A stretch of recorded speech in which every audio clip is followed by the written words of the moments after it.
रामायण में शबरी माता का पात्र बहुत ही प्रेरणादायक और आध्यात्मिक रहस्य से भरा हुआ है। एक साधारण सी महिला ध्यान कर रही है। यह है शबरी, एक भीलनी जो समाज में तुच्छ समझी जाती थी, लेकिन भक्ति में इतनी महान कि स्वयं भगवान राम उनके घर आए। सीनपन का फ्लैशबैक गुरु मतंग यिशी का आश्रम दिखे।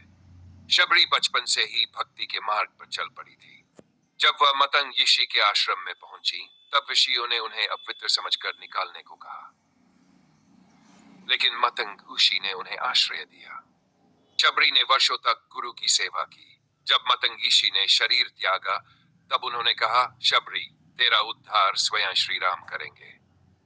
और तब से शबरी प्रतीक्षा करती रही। शबरी बेर तोड़ रही है, हर बेर चखकर देख रही। शबरी रोज जंगल के मीठे बेर चुनती, लेकिन हर बेर खुद चखकर देखती, ताकि प्रभु राम को सिर्फ मीठे बेर ही मिले।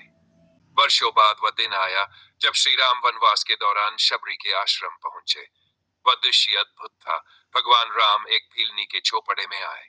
शबरी ने उन्हें वही जूठे बेर प्रेम से भेंट किए। लक्ष्मण चौंके, पर भगवान राम ने प्रेम पूर्वक उन्हें खाया, क्योंकि वह प्रेम में पके थे। सीन 7। प्रभु राम का आशीर्वाद, शबरी को मोक्ष प्राप्त होता है। श्री राम ने कहा, हे शबरी, तेरी भक्ति से मैं प्रसन्न हूं, आज तुझे मोक्ष प्राप्त हो। और उसी क्षण शबरी को परम गति मिली। फेड आउट विद मंत्र और राम का चित्त। शबरी की कथा हमें सिखाती है, जाति, रूप, उम्र नहीं, केवल सच्ची भक्ति ही भगवान को प्रिय है। शबरी माता की कथा रामायण की सबसे हृदयस्पर्शी और आध्यात्मिक प्रसंगों में से एक मानी जाती है। उनके जीवन से जुड़ी कई बातें भक्तिभाव, समर्पण और सामाजिक संदेश से भरी हुई हैं। एक भील जाति की स्त्री थी जो समाज में अछूत मानी जाती थी। उनका मूल नाम शबरी नहीं था। यह नाम उन्हें उनके जीवन के तपस्वी रूप में मिला।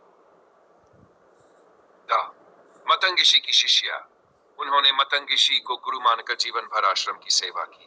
यिशी ने जब शरीर त्यागा, तब उन्होंने कहा कि शबरी, तुझे प्रभु श्री राम स्वयं दर्शन देंगे। जीवन का एकमात्र उद्देश्य प्रभु श्री राम के दर्शन। शबरी ने वर्षों तक राम की प्रतीक्षा की। न उसने कोई तीर्थ किया, न उपदेश पढ़ा, बस भक्ति और सेवा की।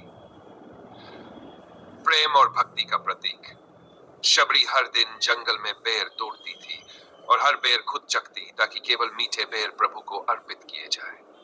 जब श्री राम आए, उन्होंने प्रेम पूर्वक वो जूठे बेर खाए, जिससे सिद्ध हुआ कि ईश्वर को प्रेम चाहिए, बाहरी रूप नहीं।